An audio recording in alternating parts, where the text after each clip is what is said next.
Hello and welcome everybody. Thank you so much for joining us in our first seminar in our Worth and Wealth program.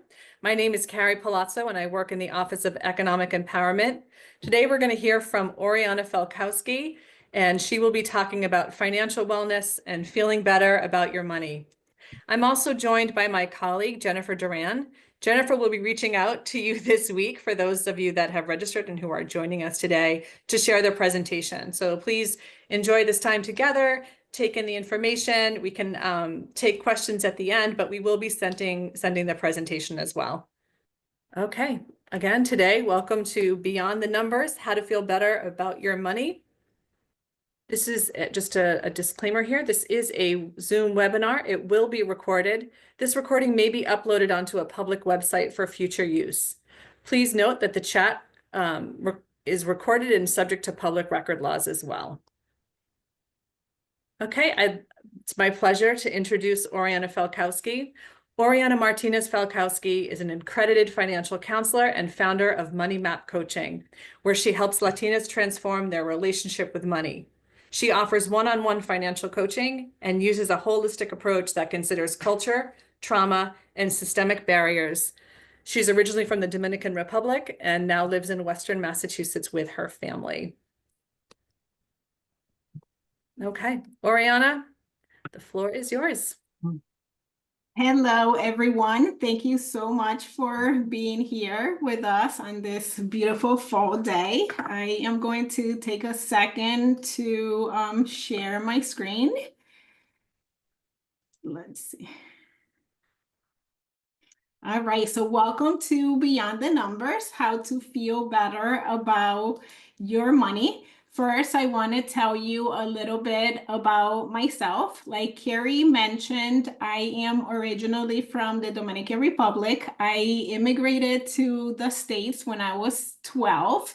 And just like many immigrants, I always felt like I had a long list of to-dos that were expected from me. And I am a very good listener. I'm a very good student. So I always did everything that I thought was required of me. And I still felt like I wasn't reaping the benefits of that. I felt like I was just working to, pay bills and not doing the things that I really wanted to do. And that's how I started getting interested in personal finance, because I wanted to figure out how to have my money do more. I love traveling. There is a picture of me with my family in Hawaii, which was a dream trip. And that was like a big motivation behind me wanting to figure out my money. And then that turned into a passion, which eventually led to me becoming an accredited financial counselor and opening up my own business, Money Map Coaching, where I help other people do the same. So I am really passionate about figuring out how someone can use money to live the life that they wanna live. And I am so glad that you're here and that we are going to be exploring how we can, feel better about money. A lot of times when I see when folks come to me, they come to me and they say, I'm just not good with money. But then when I start talking to them and we start getting into, their history and the things that they have done, what I often find is that people have usually made a lot of good choices with their money within their own circumstances. So as we start things off here, I would love if you just take 1 minute to think about ways that you are really proud of how you have managed your money or like showed up in a situation that had to do with money. And it doesn't have to be anything like really big. It could be that you are currently, working and getting a paycheck, Maybe it is that, you have managed to pay for a vacation with your money. And if you feel like sharing, I would love it if you can put it in the chat if you're feeling like sharing. So I'll just give like 30 seconds. What are we proud of when it comes to our money?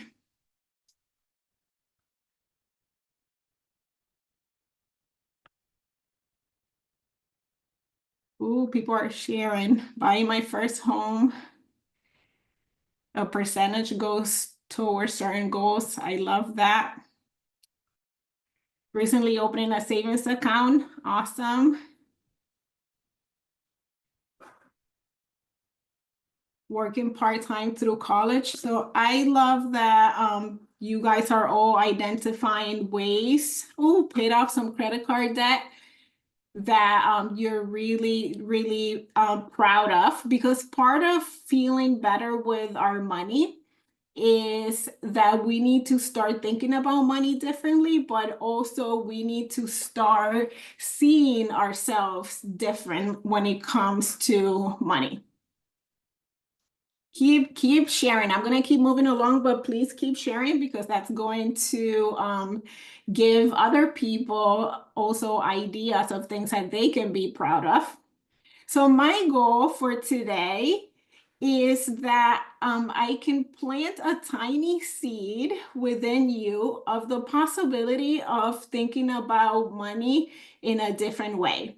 And the way that we're going to do that is, first, we are going to examine some of the messages that we get about money.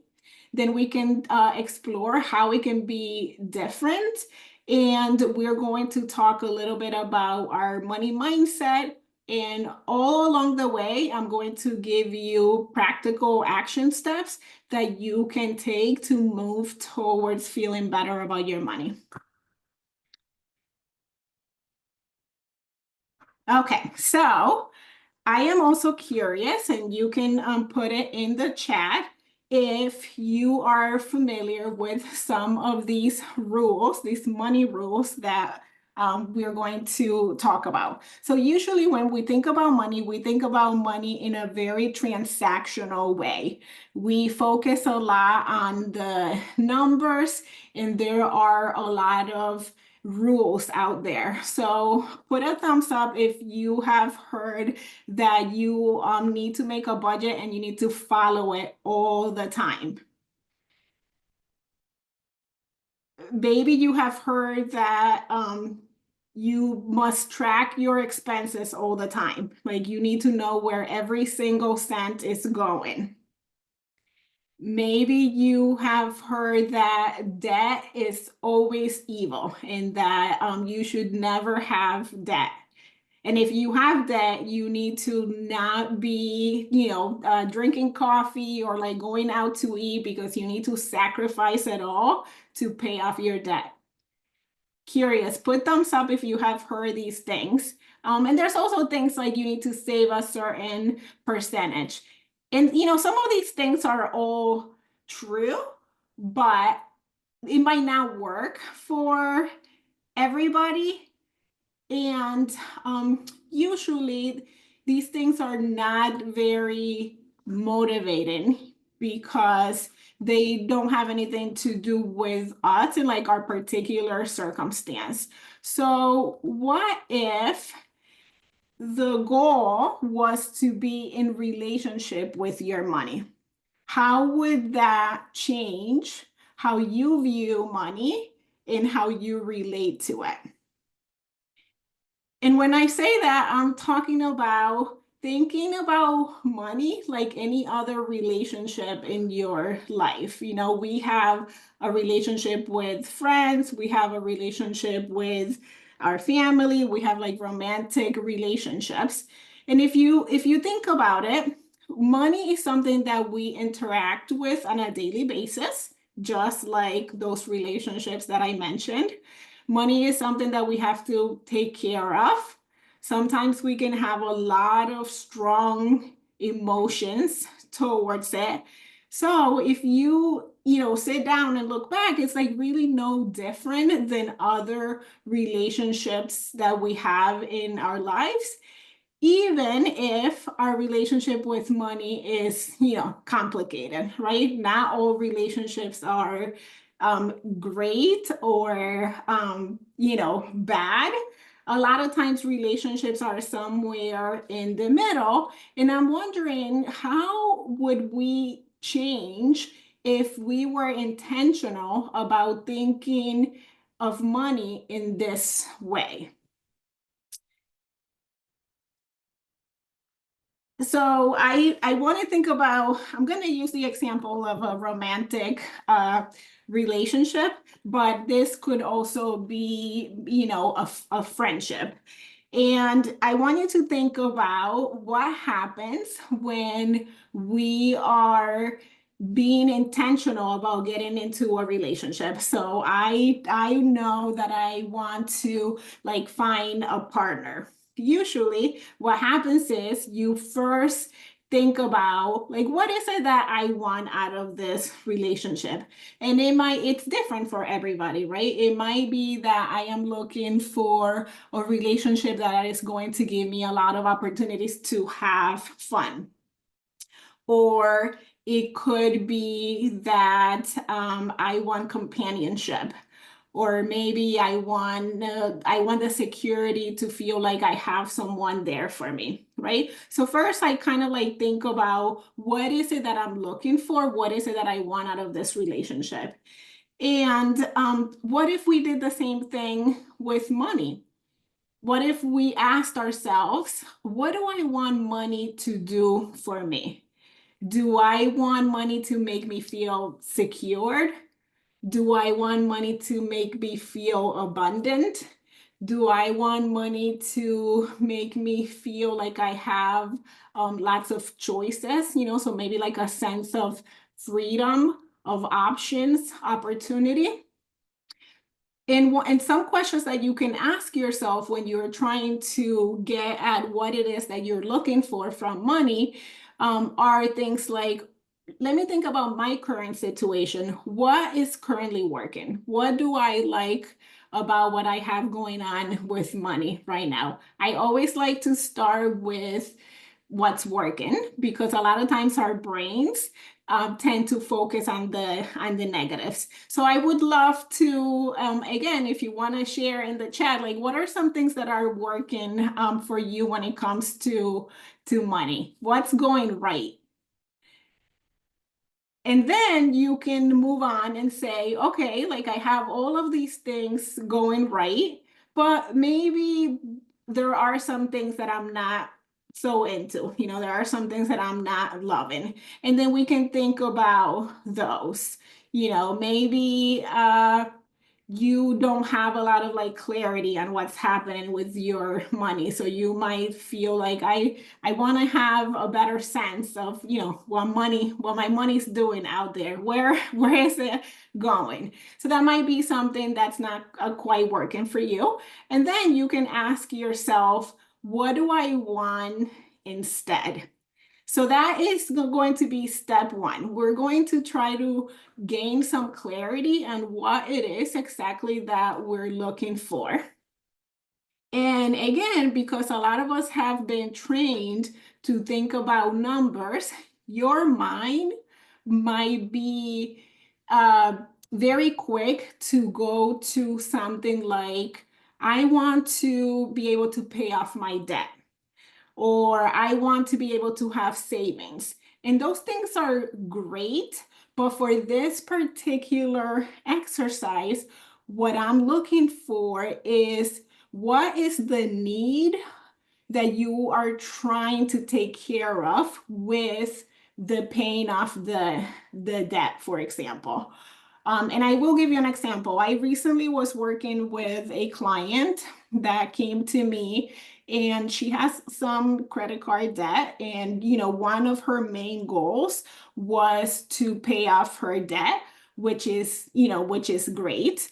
But she was having a little bit of a hard time completing an exercise that I was asking her to do, which was about thinking about her ideal budget. Like, what were the things, if if she had all the money in the world, what were the things that she wanted to cover with with her money? And she was like kind of stuck on that. So I asked her to close her eyes. I said, close your eyes and think about a year from now. It is a year from now, and you are super proud of yourself because you have accomplished everything that you wanted to accomplish with your money. Tell me what you're proud about. And the things that she came up with were things that she wanted to do with her family and for her family.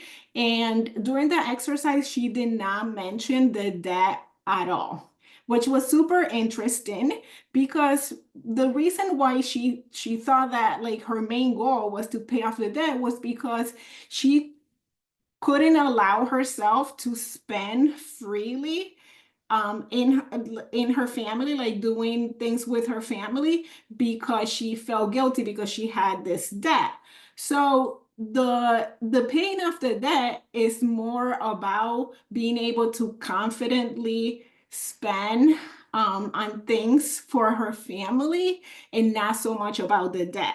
So if we just focused on the debt and we're saying let's throw all the money to the debt, she wasn't going to be satisfied because what she really wants is to be able to do certain things with her family and for her family. So when we discovered that, we said we have to be able to balance the paying off the debt, which is important, but what you really want is to be able to do these things with your family. So this is why it's so important to try to get behind the need that you have to take care of certain things like debt or savings. All right, so now that we have some clarity, and this is going to be a process, right? This is not going to happen overnight, but once you have a little bit of clarity around what it is that you are looking for when it comes to your money, then we need to make time. And this is actually the most important step because all of the other work is going to happen within your ability to make time. So just like when you are dating or maybe courting a friend, the way that that relationship develops is when you make time for each other, right? And a lot of times people struggle with this, and I get it because we're all busy. I have 3 kids, I have a business, I have a family, so we're juggling a lot. So what I say is look at your calendar, see what you have already going on, and see if there is a routine that you already have where you can insert having some time for your money. So for example, like maybe you are somebody that meal plans on Sundays. So you are already in the habit of, taking out some time to do meal planning. So it might be that it makes sense for you to say, I am going to extend that time by, 10, 20 minutes to do some money work. And you can try that. Another thing that I do want to say is to be mindful of not only your time, but your energy. So pick a time where you're going to have the mental capacity to do some of this work. And make sure that you actually put it on the calendar. I don't know about you, but for me, if it's not on the calendar, it's not going to happen. And again, if we're going to treat money as a relationship, we need to give it the same type of respect that we would give if we had a date with, with somebody. So put it on the calendar, and you can even set it so that it reminds you. And you can, when you put it on the calendar, name it something fun, like my freedom time, because, maybe you want your money to feel more free, or my fun time, because maybe you want to figure out how to have your money allow for more fun in your life. So this is super important. You need to figure out how to make this time fun. And I actually have a picture. It makes me smile because I have a picture on there of my husband and I think that was our second date. And the reason why I put it there is because I when I first met my husband, I was a single parent. So it was really hard for me to get away from my daughter.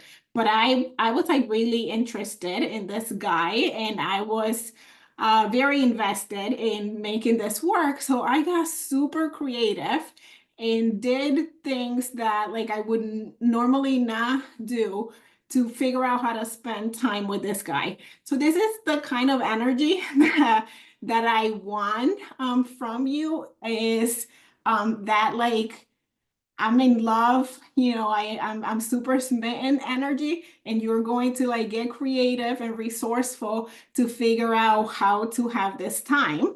But then you have to make it worth it, right? You have to try to make it a good time so that it's worth the time investment, right? And the energy that you put in to make this happen. And you can make it fun for you. So people have different ideas of what is fun. You can play music, you can have a dance party as a reward, after like 5 minutes of doing the work. Have snacks. You can light a candle. I actually made a checklist with 20 ideas, and I'm hoping that maybe you can add some more. So if you maybe want to share in the chat some ideas of like how you would make this money date fun. I'm always curious to hear what people come up with. And by the way, some of these ideas come from my clients. So I had a client couple that would take dance breaks to lighten up the mood. Ooh, do it outside in the sunshine. I love that. I'm a sun girl. So see, that's different. I didn't think of that. The document is going to come in the email that you will get from Jennifer with the slides. You will get that. Okay, so what else do we do when we are in love? We try to get to know each other, right? The first few dates are usually pretty, I need to get to know you. And so, I have some funny first date questions, but the idea is for you to be interested in figuring out where you are coming from when it comes to money. And this is when exploring your money mindset and your money stories are going to come into play. So let's talk a little bit about that, because I feel like mindset is one of those words that we hear a lot, and sometimes we don't even know what it means. So when I'm talking about money mindset, I'm talking about the thoughts or beliefs that you have about money. And that money mindset is like it's running the show behind the scenes. So it's sort of like the software that runs your computer or your cell phone. It's like it's making a lot of the decisions behind the scenes, and sometimes you're not even aware, right, of what those things are. So when we take time to uncover, what it is that we're thinking or we're believing about money, we have an opportunity to sort of like decide if that is something that is serving us or not. So our money mindset is affected by our money stories. And our money stories can be unconsciously learned, or they can be deliberately passed to us by our family members or our community, our culture, and we're going to talk about those factors in a second. The one thing that is really important to keep in mind is that whatever money story you have always makes sense given your past history.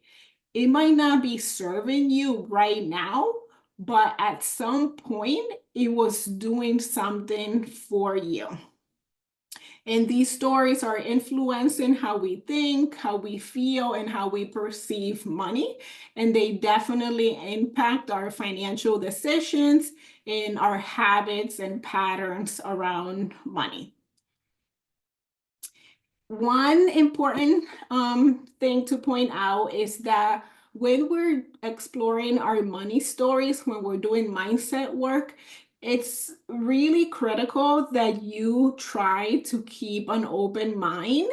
And the goal is for you to get a deeper understanding of where you are coming from. And in the ideal world is that you would remain really open and curious. The point is like not to like judge yourself. Like if you discover something that you're not super proud of, that's okay. Just staying open and curious to try to understand where you're coming from. And one exercise that I like to do to kind of like warm up to this type of work is to think about the word money. When you hear that word, what images come to mind? What do you see in your mind? And if you want, you can, some people in the past have been able to like pick an emoji to represent what they're seeing. The news, interesting. What comes to mind? What images come to mind?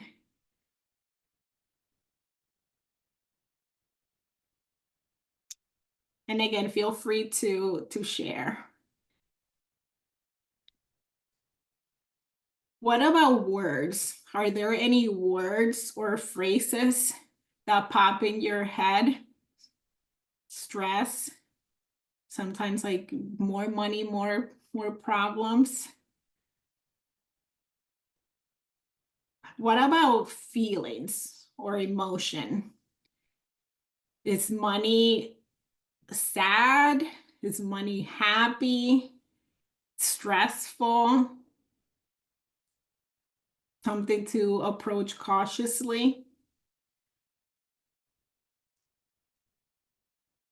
And then lastly, you can check in with your body. When you think about money, does your body feel tight? Do you notice any tightness? Is your chest open? Like how are your shoulders feeling? Your jaw? And it's just good to notice to see what happens. And I like to check in with the body because sometimes we might not be able to come up with a word or an emotion, but we might feel something in our bodies, and that might give us a clue of what we might be like feeling about money. Deflated. Yeah, sometimes you can notice like, oh, when I'm thinking about money, my hands are really tight, or even like my feet. And you can ask, again, going with that curiosity, like what does that mean? What is my body trying to tell me?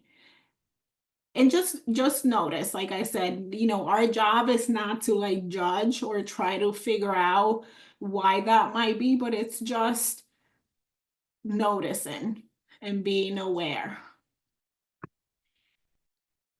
Okay, so we talked a little bit about the factors that influence our money mindset, and I just want to go through a few of them because I think that even though money is something that we deal with all the time, we don't always talk about it or sit down to like really think about it. And a lot of people are very surprised about how many different factors go into your money mindset. And we have internal factors, so things that come from within, and we have external factors. When we're thinking about internal factors, the first thing that comes to mind is your brain. So money is tied to our sense of survival, and our brain is programmed to survive. So this is why we have such big feelings and reactions when it comes to things that have to do with money, because it might feel like your survival is at stake. And and sometimes it could be, right? Like we need money to keep a roof over our heads, we need money to eat. So yeah, so money does have a lot to do with our safety and our survival. We also have different personalities. We all come with like a natural predisposition. Some people are, are spenders, and some people are like naturally, wanting to save. I always tell the story of my kids. I have 3 kids, and I can see how even though they have all grown up in the same household and have gotten a lot of the same messages, they relate to money differently, and that's okay. And so I have one that loves to spend, and she loves to give gifts. That's her love language. And then I have two that are a little bit more into like saving, and I say squirreling their money away. They're like little squirrels. So it's fun to see how we all come with our natural personality, and there's like nothing wrong with that. We just have to learn to work with what we have within our goals, right? So then we also have family, our family beliefs, and not only what we heard our family say about money, but what did we experience? What did we witness? Was money something that was stressful? Did we sense the stress that our parents were feeling to pay bills? Or was money something that was like really happy and gave us a lot of opportunities? So that is going to shape how we think and feel about money. And then we can keep going bigger and bigger. Then we have like our wider community, and what messages do we get from our community? Maybe we grew up in a family that attended church, and church was all about taking care of each other. So maybe we might see money as something that we use to take care of each other, and it's our responsibility. And then even bigger, we have our culture. And what does our culture believe about money? Again, there's like cultures that are more interconnected, and they believe that we're responsible for each other. And then there is cultures that are more individualistic, and they believe that everybody has to take care of themselves. Further down, we have access to education. Did we learn the vocabulary of money? I never heard the word investing in my life growing up, or even saving. That was not a vocabulary that was like part of my household. We have the media. What are the messages that we're getting in like movies and music? And then, of course, we have larger systems that affect us, things like sexism and the wage gap. We have racism, homophobia, ableism, capitalism. So there's lots of big factors that affect the way that we feel and think about money. And it's important to try to unpack all of that. So another resource that you will get when you get the slides is a money mindset workbook.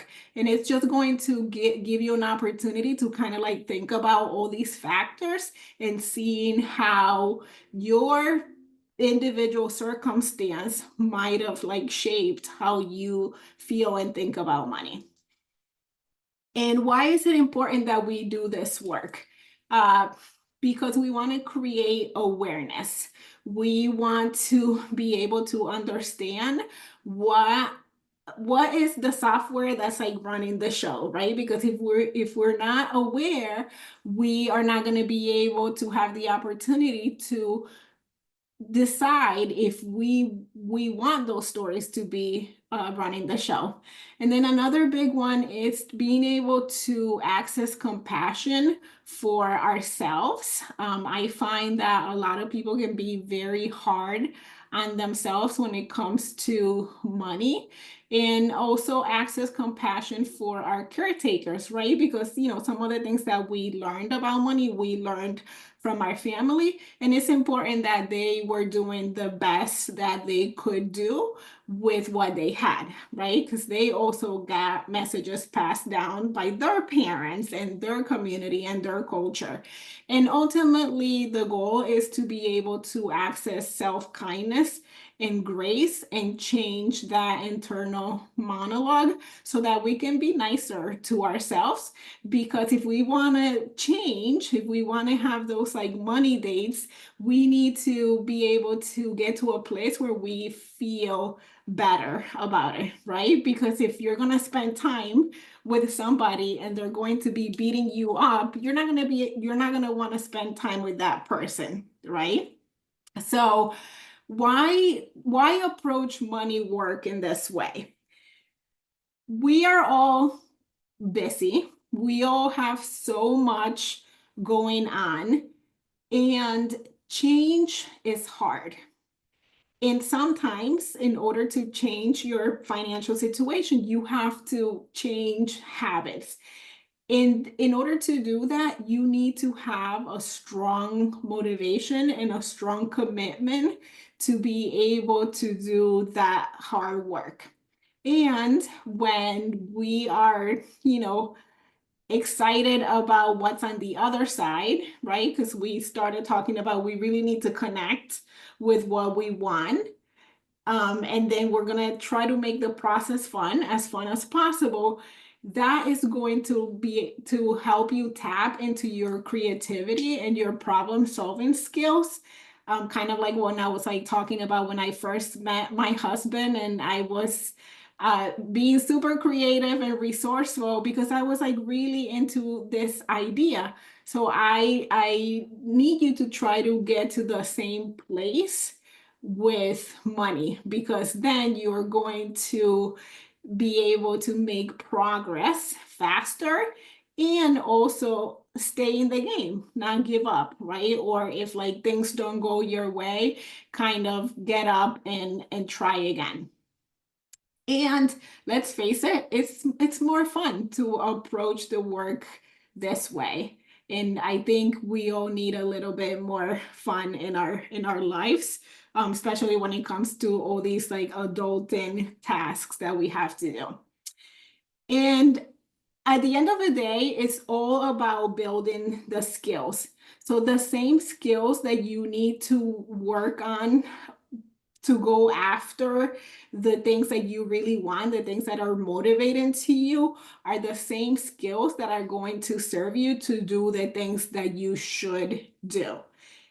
And you're going to build those skills if you stay in the game. So we need to figure out, how do we get ourselves to stay in the game? So what other ingredients are important when it comes to a relationship? Consistency, right? So when you are trying to work on a relationship, you want to make you make sure you stay connected, that you're like calling each other and you're seeing each other and things like that. So it's the same thing with your money. You want to create a process where you're consistently doing the work. we need to be flexible, right? Sometimes things don't go our way. Sometimes we have to pivot. So flexibility is key. I talked about curiosity, trying to stay open and asking questions, figuring out, how come, I just decided to make that purchase, or, why did I make this decision instead of this one? What happened? And there's always compromise. Sometimes you might have to, maybe do something that you don't want to do. And again, it goes with that like flexibility and compromise. And ultimately, this is about developing trust, right? Trust is the foundation of any relationship. A lot of people doubt their abilities when it comes to money. The reality is that a lot of us didn't learn a lot of these skills as children. So, we have struggled a little bit. We have faced challenges. We have made mistakes. We have some of those like messages that we're not good with money, and all of that leads to you not trusting yourself. So the goal is that you learn to trust yourself with money, and that is going to require building a relationship and being honest and being consistent and giving yourself grace. And once you have that trust, then the process is not so intense, right? So my relationship with my husband looks a lot different now that we have a strong foundation and we have that trust in each other, that we have each other's back, than when we first started and we were developing that trust. So all this leads to my invitation to you is to try some money dates. And this is where all of this is going to come together. The idea is that you pick a time that you're going to do it. You're going to put it in the calendar. You're going to think about, how am I going to make this fun? And it's important to try to have an intention of what is it that I'm going to focus on. And it could be anything, depending on where you are in your journey. It might be that at first you're just focusing on like sitting down somewhere, even if you don't do anything, because you're getting used to like carving out the time to do this work. Again, we are going to try to make them fun. I have lots of ideas for you. And then I gave you a checklist of tasks that you might want to do during that time. So at the beginning, it could be spend some time on getting to know you activity. So you're going to get that workbook to explore your mindset. So that might be something that you want to do at the beginning. You could work on opening up your mail. I know folks that have a lot of anxiety around opening up their bills because they don't know what they're going to find out. So that could be a first step. Maybe you're working on regularly logging into your bank accounts and seeing what's happening. You could work on reviewing your spending. I'm a big fan of like reflecting on what you spent. You can ask yourself, oh, I spent money on this. Did that bring me joy? Did I just do it out of habit? And you can start noticing patterns. And then we can get into a little bit of the planning. You can think about like, what are some things that are coming up that I need to plan for? How do I want to allocate my money for next week? And maybe you can make a plan. This is how I'm going to spend my money, and always try to plan the next time that you're going to have that money date or that check-in. So my invitation to you is to book your date if you are excited to get started. Then you can work on some of the activities that are coming your way. And If you want support, if you want somebody to do some of this work with you, you have an opportunity to do some one-on-one coaching with me. And this is the QR code if you want to sign up.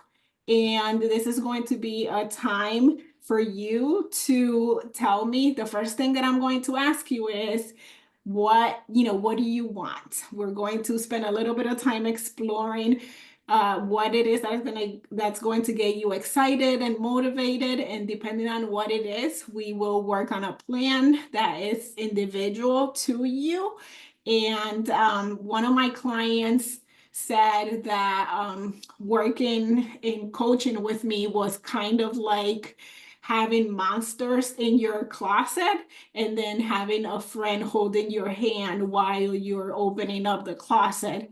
And then these were his words. He found that the monsters weren't as scary. So I will be that friend with you, holding your hand to do this work and get you to where you want to be.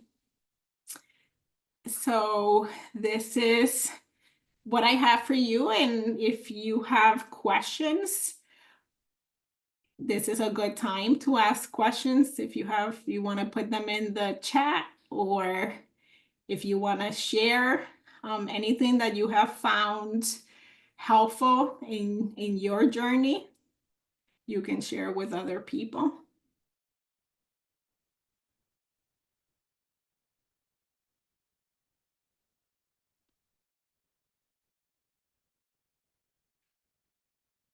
Oh, yes.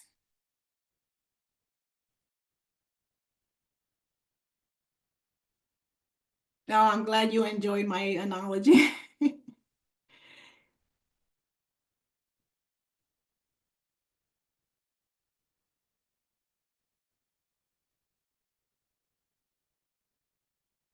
You're so welcome. Thank you for being here. I know it's lunchtime, so I really appreciate you taking the time. There is no cost for the session. It is part of the Worth and Wealth program. So it's completely free. I am very, very lucky to get to do what I do. I say that I have the best job in the world.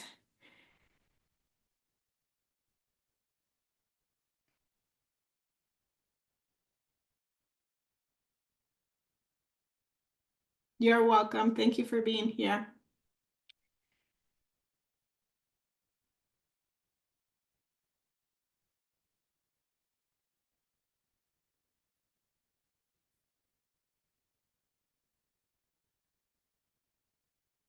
I don't see any other, do I have an email? I do have an email. I will pop it in the chat.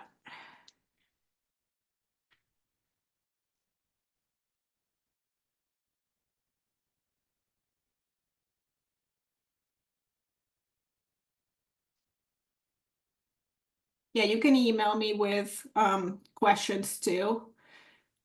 I'll tell you a little bit about the process. Once you scan that QR code, you will get to my scheduler, and you will be able to like pick a day and a time that works for you. There is a link to a short survey and just a disclosure letting you know that the coaching is completely confidential. So anything that you share with me during that session is not going to be shared with any third parties. And after you sign up, you will get an email, and the email is going to give you a little bit of information. There is a link to a spreadsheet that you can use to gather up some information. It is totally not required to have the session. I understand that like not everybody is comfortable with worksheets, but I do have a video that comes as part of the email, kind of like going through the worksheet and how to fill it out if you do choose to do it. And then we will get on a Zoom call, and that's your opportunity to tell me what you're hoping to get out of the coaching session, and then together we can figure out a plan. And I have had people use it to figure out how to pay debt or figure out if they can afford a house, or what kind of house they can afford. I've talked to people about transitions, so people going through divorce or maybe getting ready to retire. So really, it's a wide range of things, and it is an opportunity to get individual information for what you're going through specifically. And I share resources, I hold you accountable, and I try to make it fun. Okay. Thank you so much, Oriana. That was fantastic. Really great information, especially about the coaching as well. I just have a few things to share with the group today before we sign off. And if there are any other questions, please continue to put those in the chat. This was our first workshop today in the Worth and Wealth program. We are with Oriana Falskowski again next week, same time, Wednesday, 12 o'clock. There's a QR code there for you if you'd like to register for that webinar. And there's also the ability to register fairly far out for the workshop. So we hope that you can join us. We look forward to hearing more from Oriana. Thank you again. And we are really committed here at the Office of Economic Empowerment of offering free and accessible financial education. A program like today is something to help us all work toward our goals. Additionally, in your own time, you can jump on here. This is Enrich, and it is our free digital financial education platform. So please sign up and see what's available on there and what is relevant to the transitions and experiences that you are having, and information that you'd like to access for financial education. There are videos, articles, webinars, all kinds of information. So please take advantage of that as well. Again, thank you so much, Oriana. Jennifer, thank you so much for your support in the chat, and hope to see you everybody next week. Please look forward to an email from Jennifer with our workbook, some resources, and the slides. Everybody have a great day.